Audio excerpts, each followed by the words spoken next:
Okay, welcome everybody. Welcome to Agile Auckland again. So we had an event last night as well, but we are so excited for this event and our speaker, Jim Buchan from AUT. He is a co-director of the Software Engineering Research Lab, and he's also a long-standing member. I was going to say like a different word, but I didn't want to say it, Jim. So he's been a long-standing member of our Agile Auckland committee. And, you know, we enjoy that partnership with AUT and the research that he does, and we get the benefit of having him speak at our event. So without further ado, I am going to introduce Jim Buchan. Welcome, Jim. Thank you. Thank you very much. And it's good to see all the different people here from different places.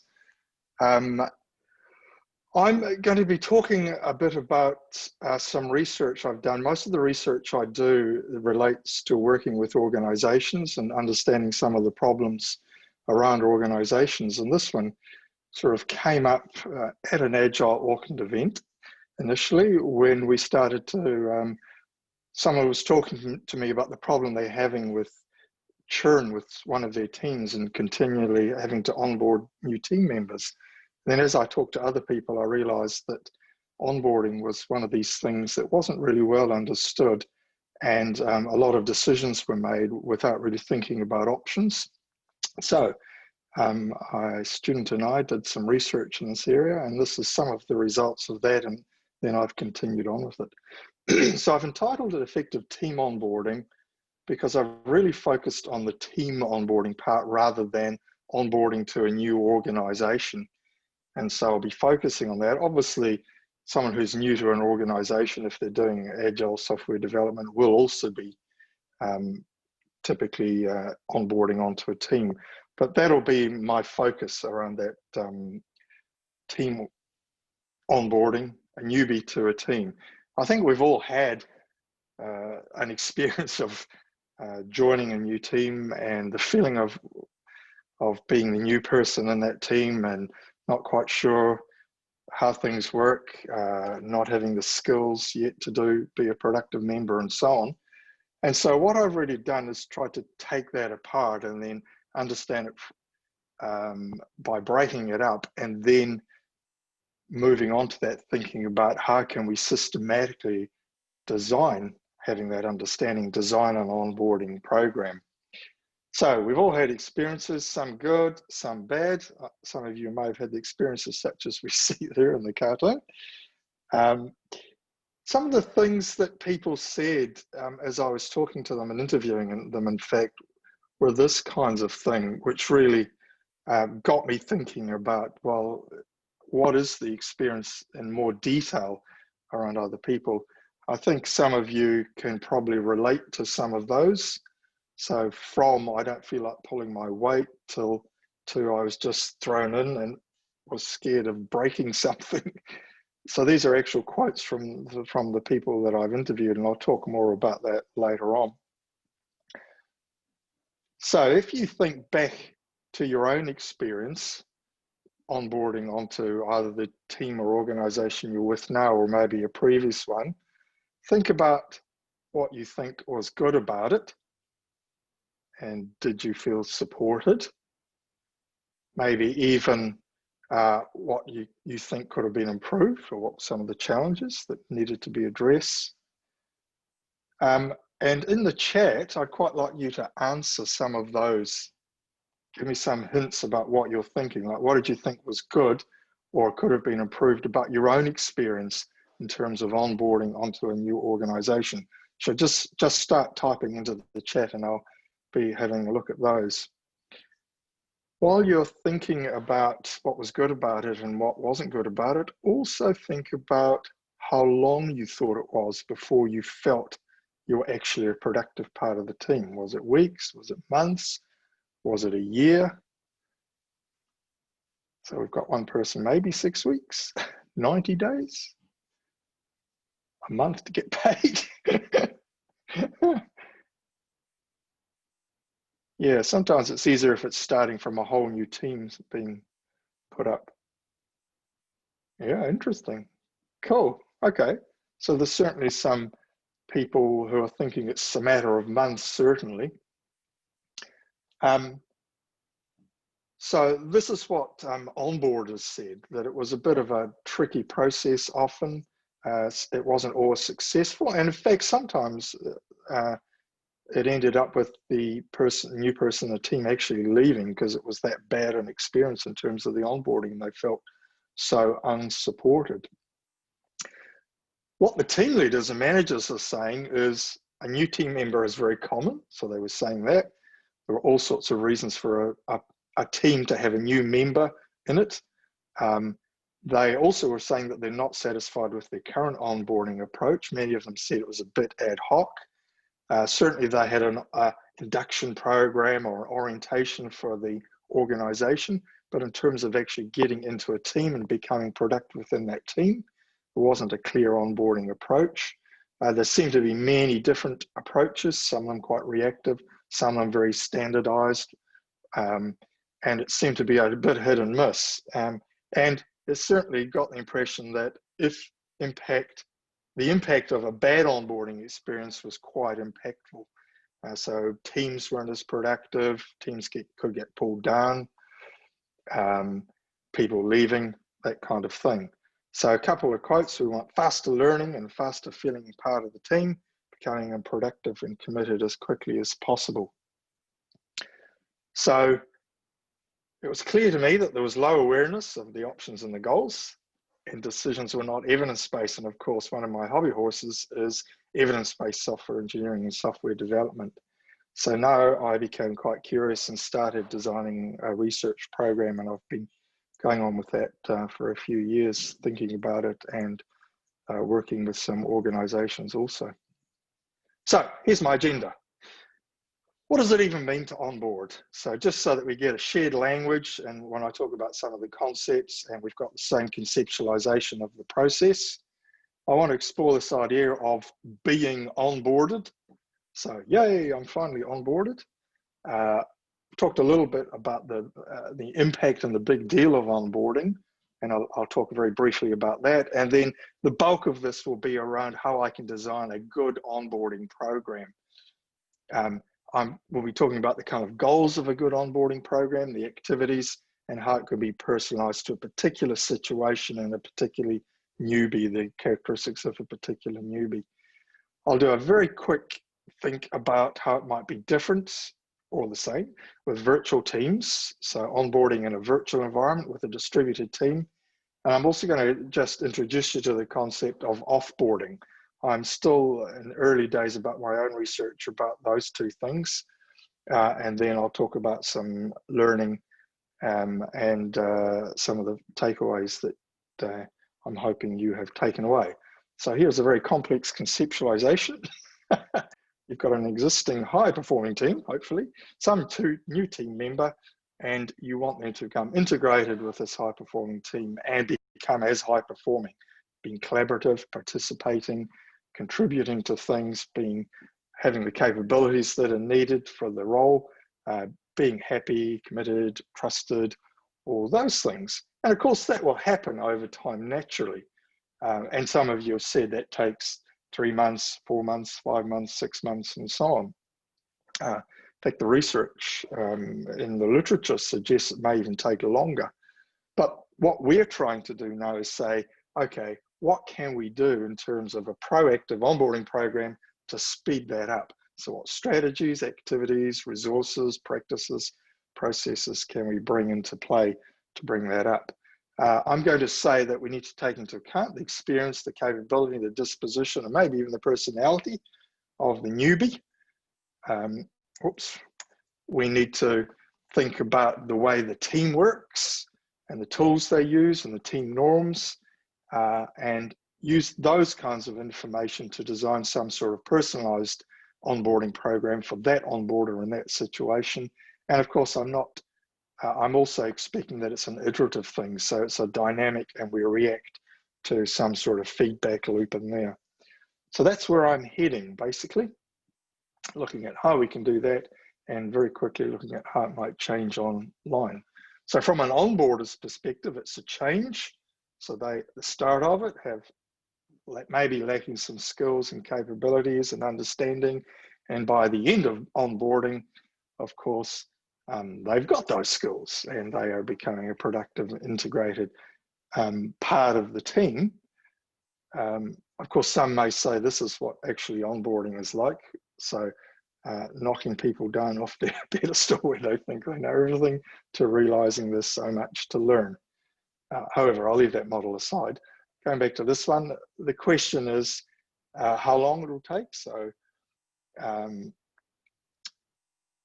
if we look at the literature, in fact, most of the literature talk about onboarding in terms of becoming a fully productive member of an organization mainly, rather than a specific team, taking around 12 to 18 months. So that's actually a really long time. Like you, the interviewees that I interviewed typically said it took them between 3 and 6 months. Some of them were saying, look, it was 3 months before I felt competent in the skills, and then another couple of months before I really felt like part of the team, that kind of idea. And really the point is, it's not a binary thing, is it? It's not, next Wednesday I'm now onboarded. It's a journey, it's a gradual process. And in fact, there's no clear end to say I'm now onboarded. But the point we can still make is, can onboarding program be designed to optimize this? And basically, the approach is some sort of gap analysis. So what are the skills and the capabilities and the goals that we need? And then how can we achieve those? So I've broken it down into 2 main parts, the optimization process. One is to understand the goals. So what are those skills and capabilities and understanding that a newbie needs to support in developing? I really need a laugh button, don't I, where I can press a laugh and some canned laughter goes up. Sorry. Anyway, so what are the skills and capabilities? So looking at those goals, what are the endpoints? And let's define them more clearly and in a systematic way. And then the second part of it is, okay, what activities and what onboarding environment will best support the achievement of those outcomes or goals?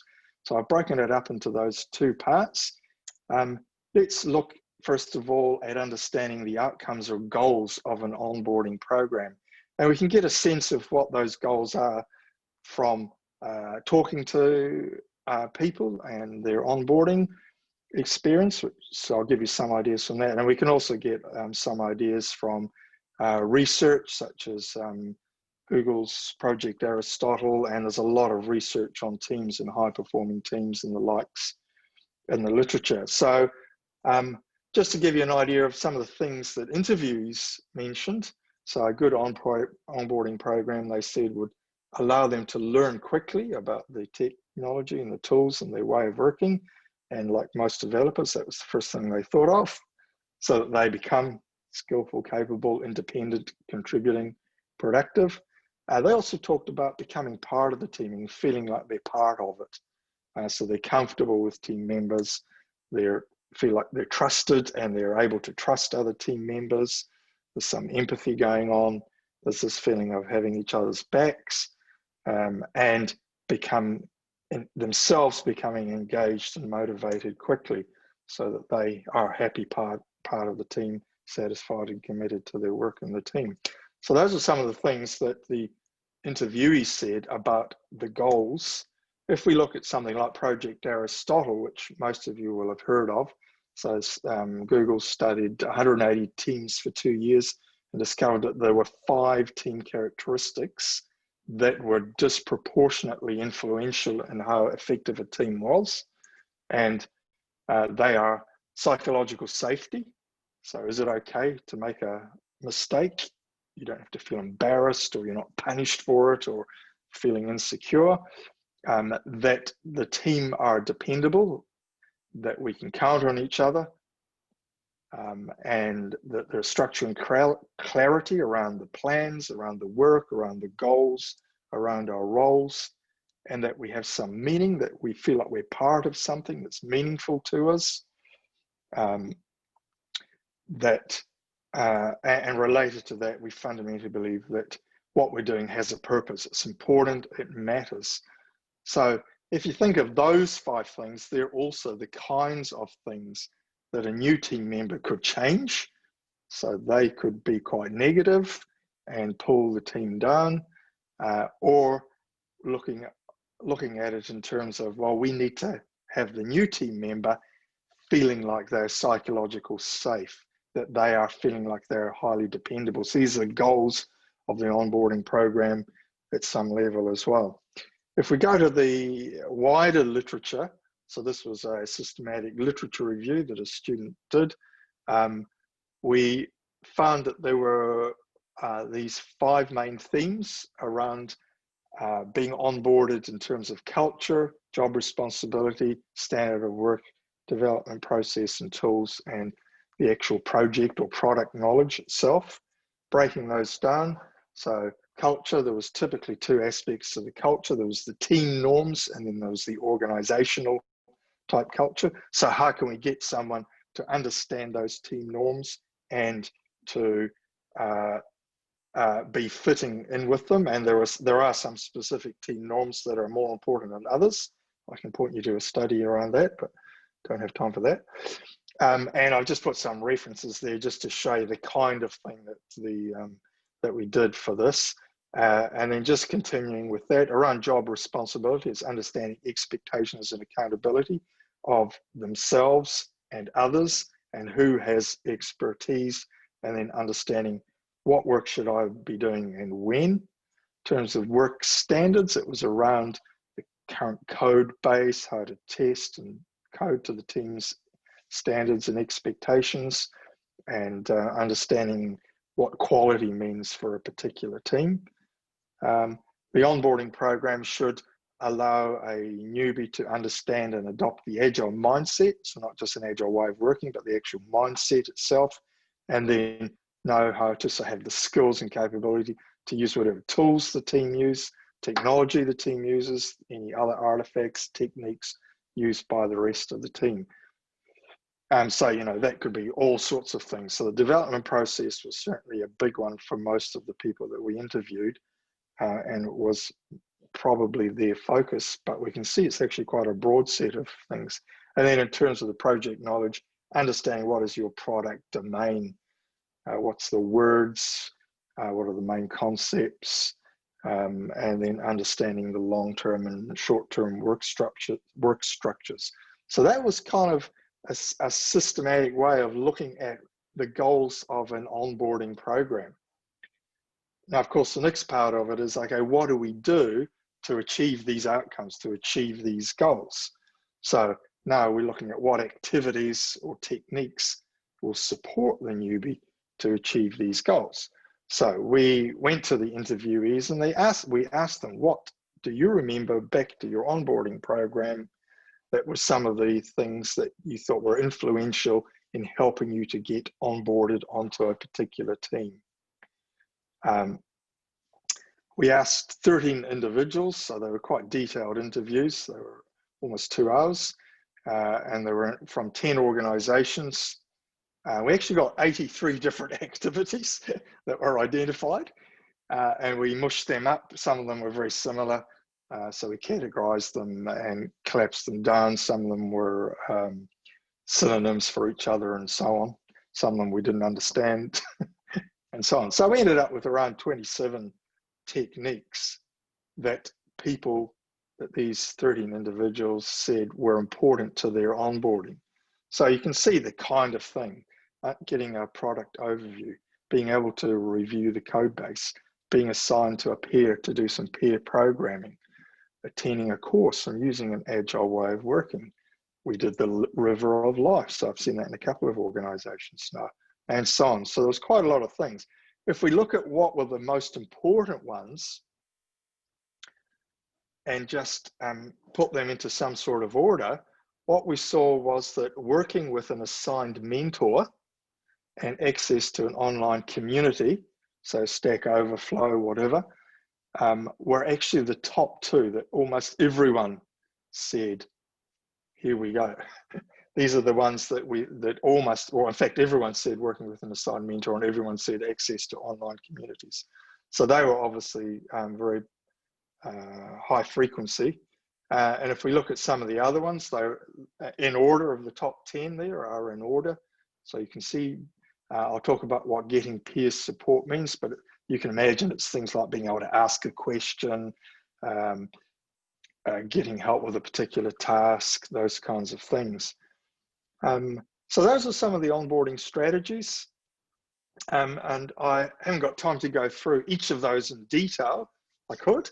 I haven't got time to. I'll talk about some of them and give you some examples. But basically, they're all related to the onboarder has some information missing, and so they're doing some information seeking, and a lot of these activities are around fulfilling that information need, or they're learning, so increasing capability or skills by doing, or they're getting some advice and feedback to improve. So, you know, you can break them into those, and we've broken them up into a number of different ways, which I won't be going through in this presentation. So we've got the goals, we've got some things that people like doing. The next question, of course, is, okay, which things should we do to achieve a particular goal? So which of these techniques have we got here? And of course, they're not, you know, that's not the end point. Certainly we're adding to that all the time and thinking about that, and similarly with the goals. We're just thinking of it at this limited view of it right here. How do we achieve a particular goal? Which things should we look at? So what we did was we asked those 13 people to take each of the activities. So we took the activities and created I guess you would call it a very structured interview, where we looked at each of those 27 activities and looked at all the outcomes that we've got, or the goals, and said, can you score how influential you think each of these activities were for each of these goals on a Likert scale of 1 to 7, 1 being very unimportant and 7 being essential. So the results of that were this. So for example, if you want to understand what work to do and when, then you would look at possibly doing an agile course, having some team leader assistance, having some checklists, looking at what other teams do, and then being able to review a plan. And then still in a highly influential, this is very highly influential, and then the high influential, you've got these kinds of things, and so on and so on. Looks complicated. So let's simplify it with a diagram. So here's the diagram. Okay, maybe it's not quite so simple.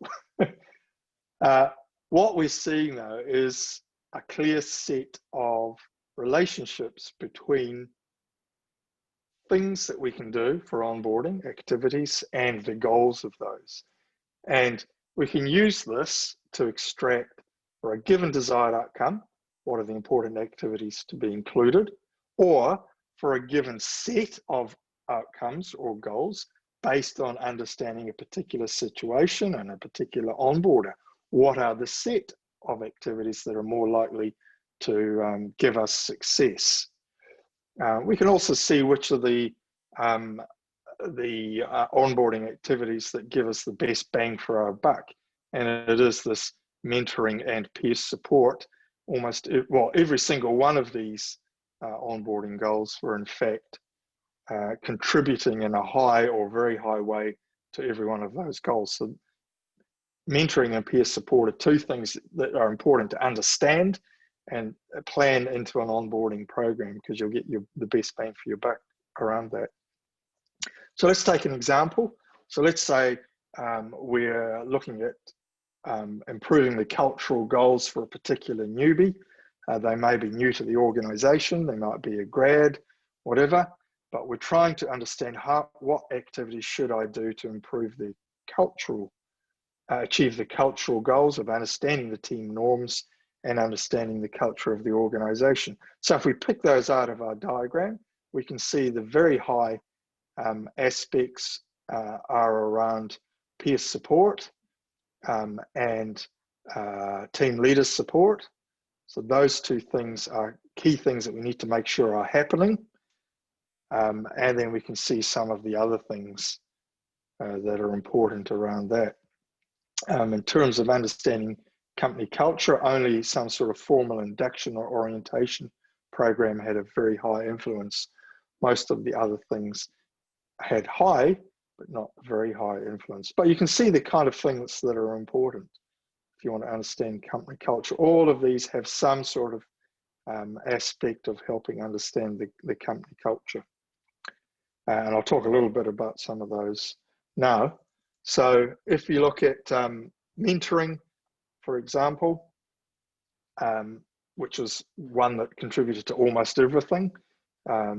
So in terms of what interviewees said, that they expect a mentor to be someone who answers questions about the team expectations on work, about their behavior, maybe gives them advice on problems, whether there's team problems or technical problems, maybe feedback on progress, be a confidant, that kind of thing.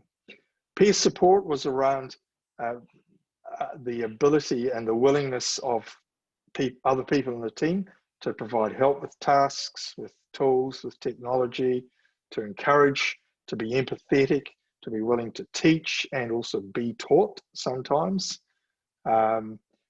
Team socializing, knowing the team as people, being comfortable and familiar with them, being trusted and being trusted, and so on and so on. I won't go through all of those, but you can get the idea. So we've got a clear idea now of, given a set of goals, what set of activities, onboarding activities, are most likely to support those goals. And it might be that we customize that based on availability. We don't have a mentor. You know, the river of life isn't something we do, whatever. But you can see it'd be quite easy to then just take that and say, okay, this is what we're going with. Now, how do we implement that? We've also got some goal profile scenarios that we've been working on, which are pretty obvious. So things like what would be the goals for a new graduate? What would be the goals for a new experienced employee? The goals for a new team member, technically capable, the goals for a temporary team that's only going to be together for a little while, then be disbanded, and so on and so on. So we've been working on what would be the goals for a particular profile. So for example, for a new team member, technically capable, but new to the agile way of working, the goals might be this subset of the goals that we want. So focusing on the teams, team norms, understanding their responsibilities, understanding short and long-term work structures and implications, understanding the product and the product domain. So based on those things, and for this particular onboarder or newbie, those are the goals. And then based on our understanding of what activities contribute mostly to those goals, we could choose a set of things to do around that. So team socializing, we'd look at what are some activities around the team socializing. You know, making sure that they're part of the retrospective, which would happen just by the way they're working if they're doing a Scrum way of working. You know, having the onboarding expectations clear from the start, some sort of plan, both for the team and for the onboarder, and so on and so on. I think you get the idea. So this was the systematic way of looking at how we can do that. And you can see the ideas with the biggest return were around that mentoring and peer support. And the ones on the right there also contributed to 6 to 9 of them. So they're also important to understand and probably very common. The induction course really only contributed most highly to the company culture, and it wasn't something that people said were particularly valuable, which is interesting. So let's just take a slightly deeper dive into mentoring. So who has had some mentoring done or been a mentor, and what has been your experience? What would be your expectations as a mentor or expectations of being mentored? Any ideas? Type it into the chat room. Your experience as a mentor Good. Someone's saying mentoring can be good, but not someone in your direct line of report because that makes you nervous. A mentoring agreement, that's an interesting one. Anyone else got anything? Yeah, good. Open to feedback as a mentee and giving good feedback as a mentor. A mentoring charter, great. Good quality when formed naturally. That's tricky, isn't it? Certainly those are the best mentors, aren't they? The ones that you pick up on as someone that you really admire and they become your mentor. Yeah, within the community of practice. Cool. Okay, so there's lots. So here's what the interviewees talked about. So their expectations in terms of a mentor was that they were able to answer questions about the team expectations on work and their behavior, that they were able to give advice on problems. So all sorts of different kinds of problems. Sometimes they would take them to someone else to actually action the advice, and that it was constructive, it wasn't putting down. One guy had a really bad experience with a mentor who was quite destructive, you know, sort of chin up, need to get a thick skin, that kind of idea. Feedback on progress they're expecting, and that it's actionable and constructive. And being a bit of a confidant, being able to be trusted and to trust the newbie as well, and then available to meet, so some sort of commitment within that. In terms of the mentor, the expectations were around support from the organization. So having some sort of development program, developing mentors with appropriate skills and having that support, having some realistic time allocation for mentoring, so they're not just expected to work to capacity and then do this on the side. And then having the shared expectations with the onboarder, knowing what each is expecting of each other, and that's quite a good one. And so that's where you're talking about the mentor charter, mentor agreement, that kind of thing. That can be a mechanism for that discussion to make it explicit. And of course, there are questions around who or what role should be a mentor, and how you can build as an organization a pool of high quality mentors. And these are not easy questions, but at least there are questions you can ask.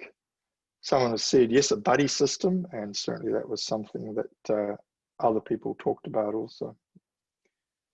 In terms of peer support, which was the other really frequently mentioned thing, the newbies' expectations around that were that they would be provided with help, with tasks and tools and technology, that they would get encouraging and constructive feedback from other team members, that other team members would be willing to teach, and that they would be included in certain things. There was one interviewee who said that, you know, even after several months, they really didn't feel like they were part of the team. The team had their own language and their own little jokes and their own, and they weren't just being included in that. And then there's the whole psychological safety thing. It's safe to make mistakes and learn from them. In terms of the expectations of the other team members, again, it's around supported by the organization, has the support to develop the skills to support onboarding. Because see, what happens is other team members have often had really poor experiences of onboarding and don't know what does good onboarding look like to pass that on and enact it out. Has the capacity again, so there's an expectation that onboarding is part of your role in that team, and that you're not at capacity all the time and don't have time for this onboarding. And again, there's an explicit sharing of that in different places. And certainly interviewees talked about when things like retrospectives, that kind of even stand-up meetings, they are often helped with that, sharing the explicit expectations of what can be expected from the team. So typically I talk to onboarding designers about how to raise teams' awareness and empathy for a newbie onboarding, and then thinking about what feedback mechanisms and tools are really appropriate, because they're a big part of this whole onboarding thing, is having those feedback loops. Okay, one of the other things that the interviews talked about was first day. So first day on the job, first day on the team, whatever it was. And they talked about how important that first day was and how it really often sets the tone for how things are going to be. So for people who are designing onboarding programs, it's important to think about that first day and be prepared. And having someone from the team meeting a newbie, be it a buddy or whoever, or someone from HR or whoever, but someone to meet them, and the kind of checklist that they said was important, that they had somewhere to work, pretty obvious. They had all the equipment that they needed, and sometimes there were special requirements around a particular mouse or a standing desk due to, you know, back problems or whatever, and that they had the appropriate security, either going to be sorted out very quickly or sorted out, so login, swipe cards, discounts at the cafe, whatever it is, that there was an introduction to the other team members, and perhaps an introduction to a mentor if that was appropriate. And then they actually sit down and are explicit about, okay, let's think about how this is going to work, the onboarding needs that you have for your particular situation, and an initial plan. And I'll talk a little bit about how we can do that. They all said it was really important to have something to do. There was nothing worse than sort of, here's everyone, there's your desk. Sit down and you're sitting there twiddling your thumbs. So things like having an induction program or product video to review, or legitimate peripheral participation. In other words, sitting in on other people, sitting in on things without saying everything, pairing up, those kinds of things. So hopefully you're getting an idea of some of the options and some of the things to think about in some systematic way. So in terms of personalizing it, what I looked at was, or what I realized, that in fact onboarding wasn't the same for everybody, that depending upon your familiarity with the organization, the familiarity with your role, the familiarity with the way of working of a team and the technology and the tools, the familiarity you were with the product domain, those things really affected the way that an onboarding program could be personalized. So I identify the need to collect some personalization information about the development situation and the characteristics, skills, and maybe even personality of the newbie. So the kind of approach overall was something like this. So thinking about designing an onboarding program, so I need to know what activities, techniques to use that contribute to different goals. So we've talked about that. And in terms of selecting particular goals, they're going to be based on understanding the newbie's characteristics and the onboarding context. So those are the kinds of questions. And then once we've got those techniques, we look about how we can implement them effectively using good practice, using learnings from other people, using theory, to affect the onboarder's behaviors so that they can make the changes to the skills, capabilities, looking at some of the challenges and risks, and I'll introduce you to some of them. And obviously there's an organizational effort which is sometimes forgotten about that needs to be thought about. So that's kind of my overall model of the onboarding process that we're looking at. So in terms of personalizing the onboarding program design, we need to collect information about the team newbie. So what's their experience with the dev process, tools and technology? And of course, to know that, we need to know what is the team's development environment, what are their way of working? Do they use Kanban? Are they mobbing? Are they pair programming? Do they use test-driven development? They got a DevOps approach? Do they use liberating structures? Blah, blah, blah, blah. All those kinds of things we need to know, and then understand where are the gaps for the newbie, understanding the specific tools that have been used throughout the whole development life cycle, automation tools, management, monitoring tools, etc., any specific frameworks and languages, and any specific architectures that are gaps in the skills and capability of that newbie. We need to understand gaps in their understanding of the product domain, experience with the actual product itself, experience with the responsibilities of the role they're going into, maybe looking at their personality and their big five and seeing what are some of the things I might change, knowing that they are detail oriented, blah, blah, blah, whatever. So those are some of the things that could influence the onboarding goals or sub-goals and sub-goals that we want to focus on achieving based on understanding that newbie and that team's development environment.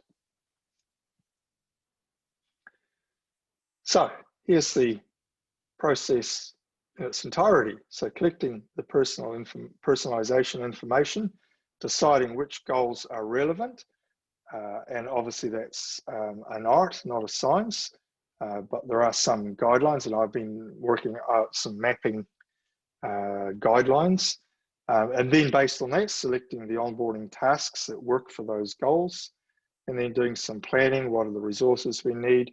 Understanding the expectations around around all three layers of the organization, the team, and the newbie, and then what is the monitoring and feedback techniques that we'll use, both in terms of feedback with the mentor, the team, self, formal, informal, etc., etc. So that's kind of the overall process that I've been using based on those empirical data or information that I've gathered. I got the idea of using an onboarding canvas to monitor the process a while ago, so I've been working on how to use that. So here's the idea of the canvas. So taking stock of right now, what is important, what are the what's the situation, the current feeling of the team and the newbie, and trying to understand what will it look like by the end of the onboarding program. You know, what does awesome look like? So what would the team and the newbie like things to be like? What's the definition of awesome as an onboarded team member? So those would be the two things that I'll probably work with first with the onboarder and the team. Whoops.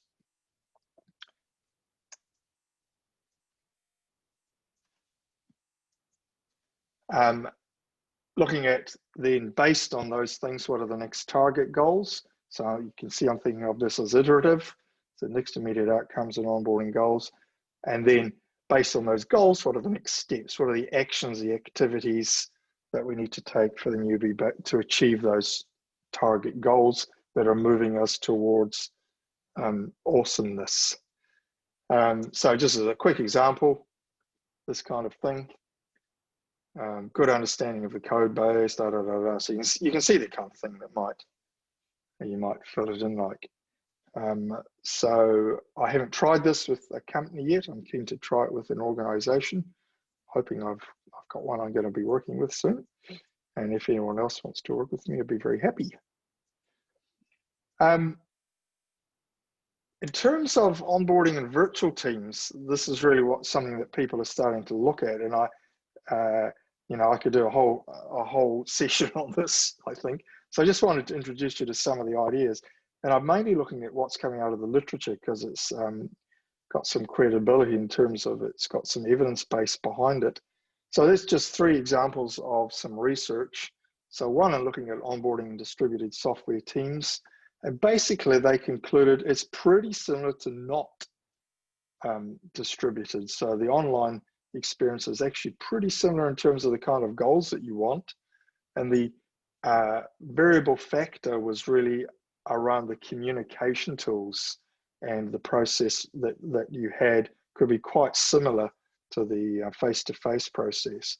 They also found for the case study they did that some face-to-face communication and coordination were one of the big success factors for a virtual team. Another example of some research going on was this notion of trust. Is trust really needed in globally dispersed teams? They were able to show that trust is more important under the conditions. Geographic dispersion, computer-mediated communication, national diversity, well, all situations where trust became amplified, its importance and its impact of breaking down was amplified. They also noted that investing in face-to-face meetings at the beginning was a big success factor. and noted that for distributed teams, there need to be clear procedures to repair the trust because there was a high likelihood that the trust could be broken. And then just one other example of some theories that went behind some of this around the mental model or team mental model examples, and looking at the whole notion of a team mental model and how forming a team mental model is part of a high performing team, and then how the whole onboarding process can help that understanding the theory. So I just wanted to give you a quick taster of that, onboarding into virtual teams. One of the things that I've struck more recently, of course, is people having to leave teams. So as the whole COVID situation has started to unfold, we've had people being let off and teams being shrunk and so on. And so the whole offboarding started to become quite an important thing. So I've talked to a couple of companies about their offboarding and basically identified that actually they haven't thought about offboarding, but that it is something that they'd like to think about.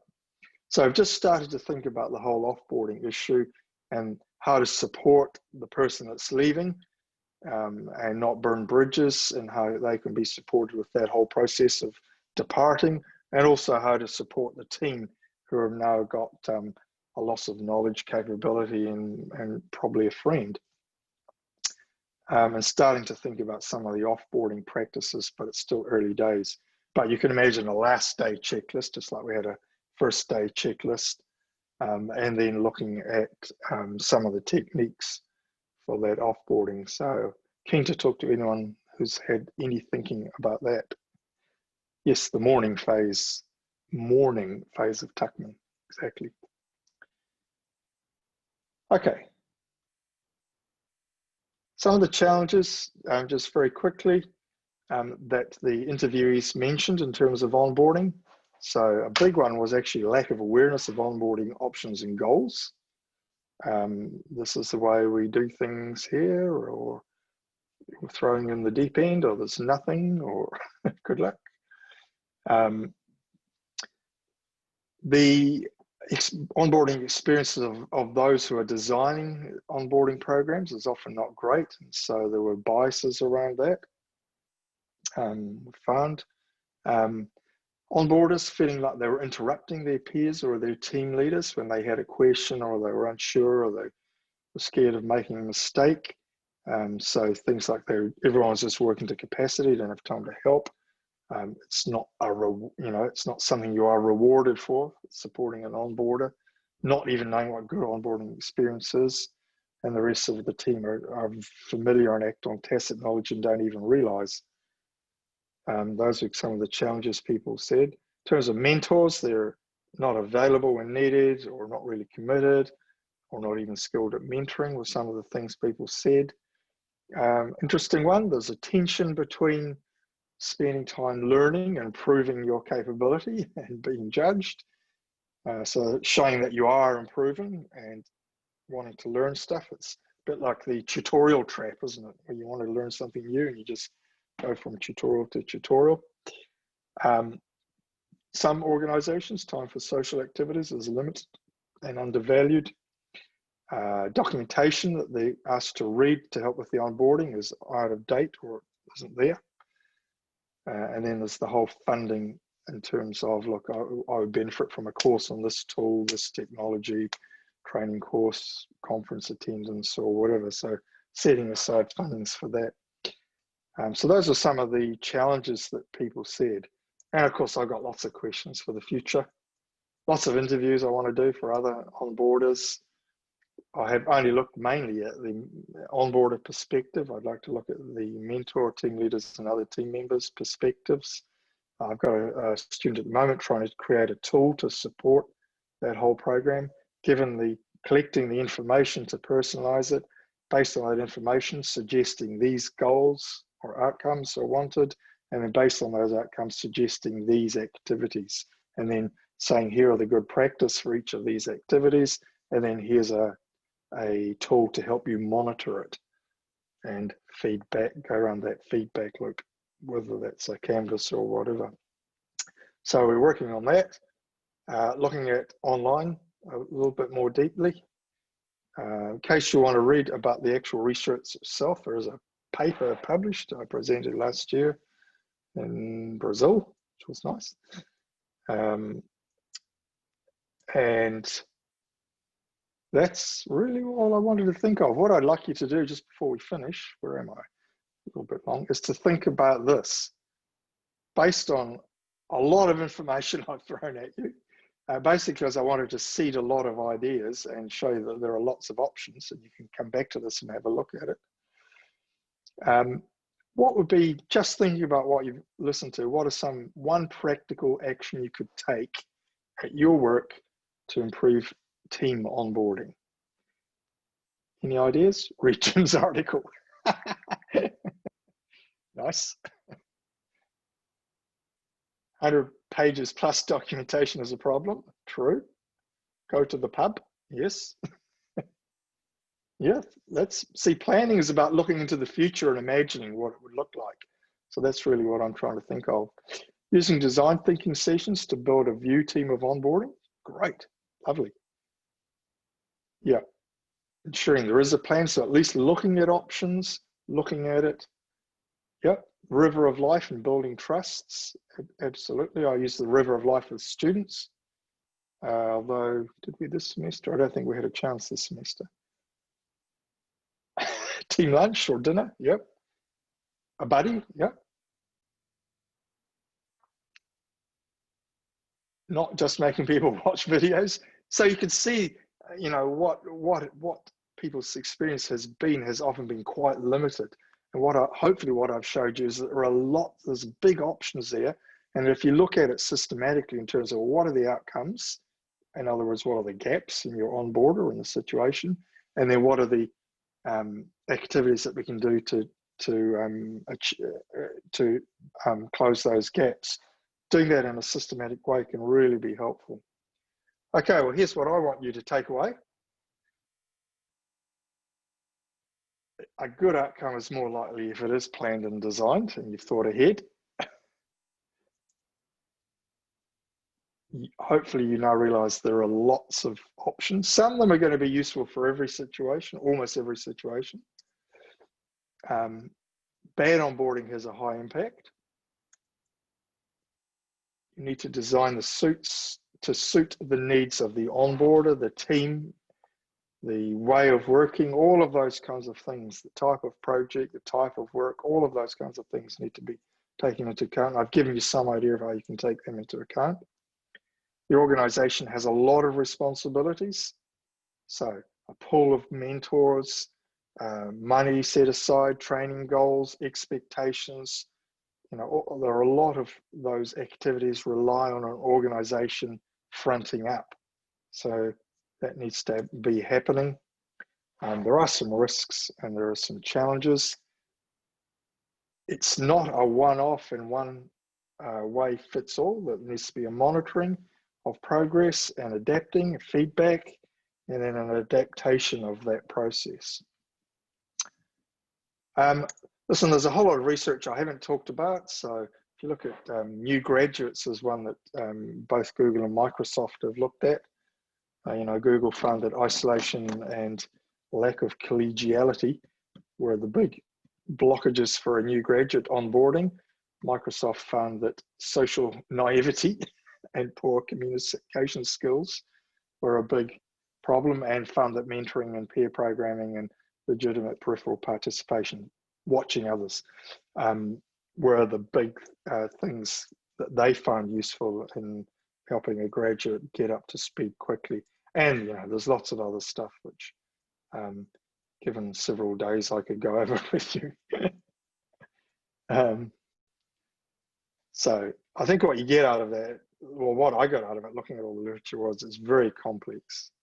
But I've given you a way to conceptualize it so you can break it down and then systematically work out what to be doing and at least looking at some options. Okay, thank you. And I'm assuming some of you have some questions which you're welcome to speak or type into the chat and I will answer any questions. I think we've got a few minutes. Yeah, we've got. Yeah, we definitely have a few minutes, Jim. That was amazing. So yeah, please enter your questions into the chat or just feel free to speak up. We'll work it out. So the first question was, am I available to do research with any company? Yes, I am. Oh, sorry. That wasn't a question, but yes, I am. How was your onboarding at AUT, Jim? Nice. Oh, that's a really interesting question, Ro. At AUT, let's think. I've been onboarded there several times because I've been in and out of AUT and in and out of industry quite a few times. I would say it was pretty non-existent for the most part. It certainly is different now. There is certainly a bit of more of a there's a bit more of a process now for new people joining and a lot more support in terms of research and other things. So I think it's definitely improved.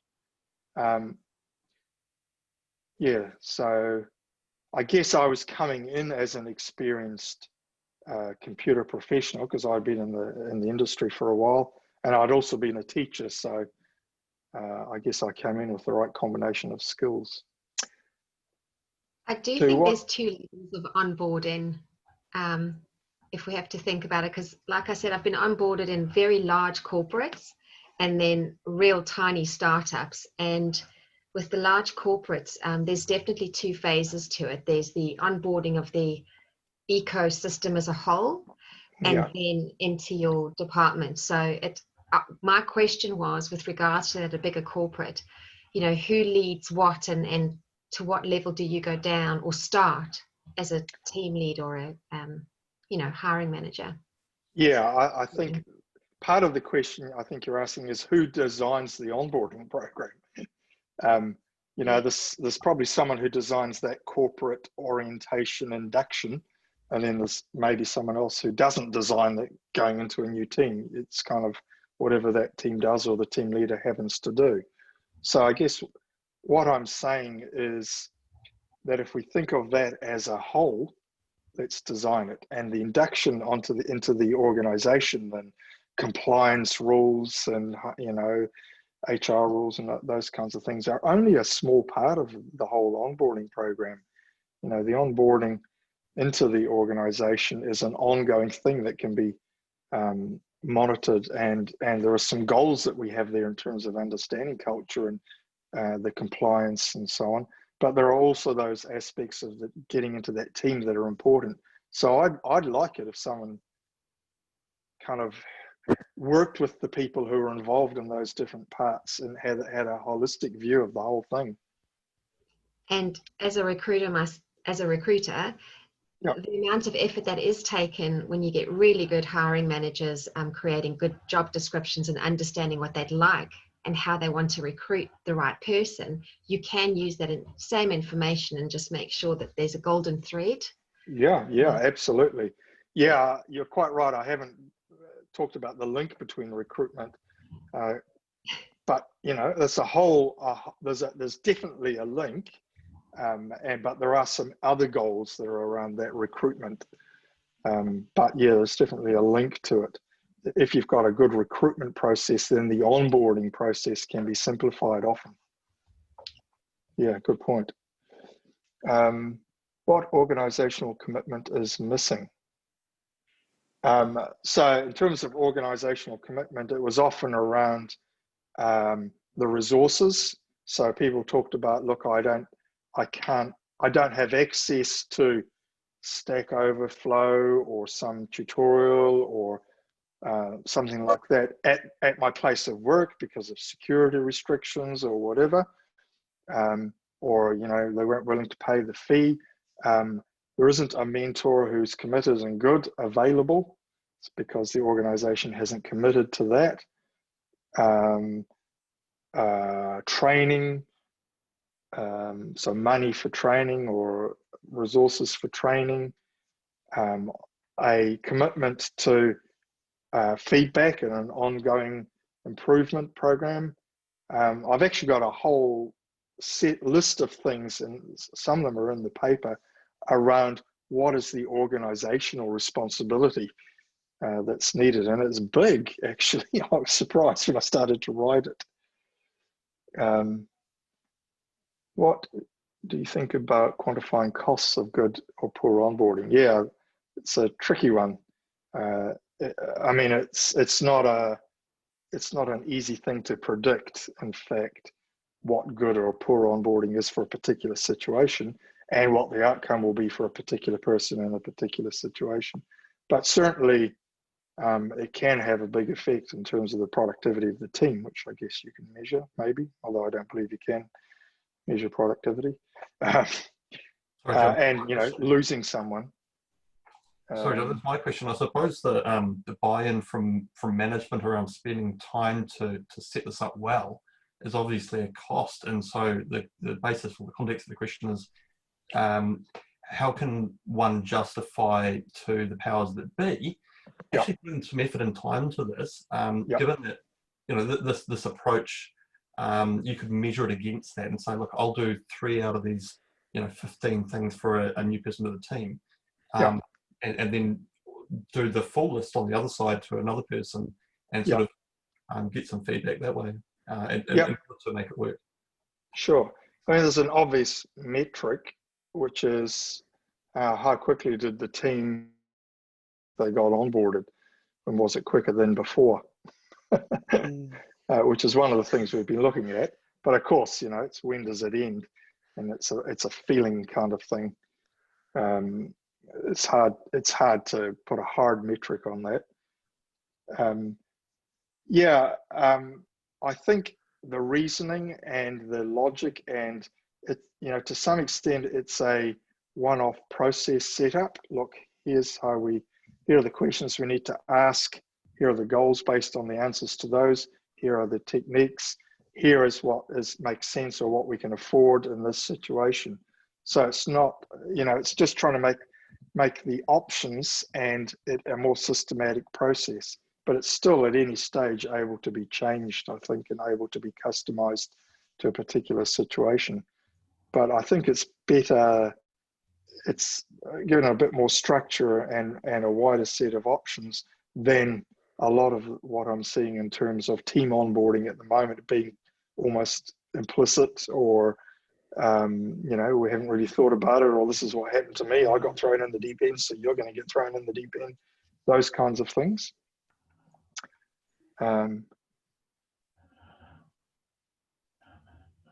Have you seen any research,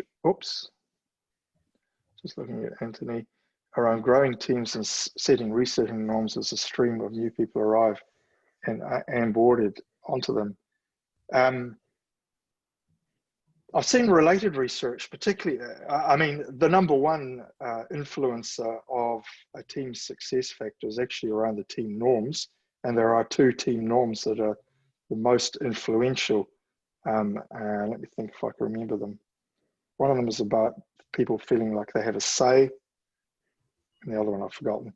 But anyway, that kind of thing. And you could be thinking about, for a new team joining a team, how can we be encouraging those norms? What sort of activities would encourage those kinds of norms? And how can we check on that? That's really all I can think of. But there's a lot of research on high-performing teams. You know, the notion of norms is really quite fuzzy. It's a continuum. It's dynamic for different situations, different times. It's up and down. It's certainly not the old Tuckman. You do this and this and this and this. It's very, very backwards and forwards. That's what the current research is talking about. Where are we? Cheryl, onboarding should be cross-departmental and allow the newbie to have a mentor or more than one department, security, dev team, for them to get a holistic view. Yeah, certainly part of the onboarding process is for them to get a bigger view of just their team. And one of the techniques was this legitimate peripheral participation. In other words, going to look at other teams and seeing what they do. Perhaps, as you say, they can have buddies in other teams or mentors. You know, you see organizations setting up guilds of testers who are on different teams, and they can interact and talk about what other teams have, that kind of thing. But yeah, I totally agree. All I've done at the moment is focus on onboarding to a particular team, but it needs to be wider.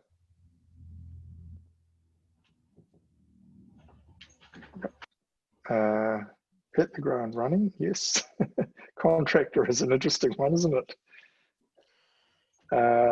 I was talking to some people around at Contractor and how it might be different for onboarding, and how sometimes the commitment is different, and both ways is commitment, and adds a whole extra set of complexity in there, doesn't it?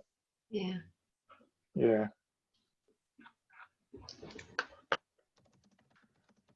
Okay, I think we're probably running out of time. 7:03. I'm just aware that I said we'd stop around 7. So I'm happy for anyone to email me. My email's on the slides. If any of you want to do some work together on understanding onboarding in your particular situation, happy to do that. And happy to chew the fat on onboarding and software development in general. Nice. Hey, thank you so much, Jim. You know, we really appreciate you taking the time out, and this is such an important subject. So yeah, please everyone reach out to Jim. Our next event, well, there's an event tomorrow with Product Tank at midday, so please check out their meetup. That's sure to be a great topic and talk. Braces at Breakfast on Friday. There's registration details also on meetup, and our next big meetup is October 21st, and that's going to be with Radically, talking about the Vodafone Agile transformation. So that should be pretty exciting. So appreciate you all coming and asking such great questions. We're going to put this video up on YouTube, so be sure to check that out. We'll announce it on LinkedIn and our Slack channel. There's all kinds of ways to get in touch with us. So thank you for being part of the community and taking the time tonight. And have a good night, everybody. Cool. Thanks, guys. Thanks, Jim. Thanks.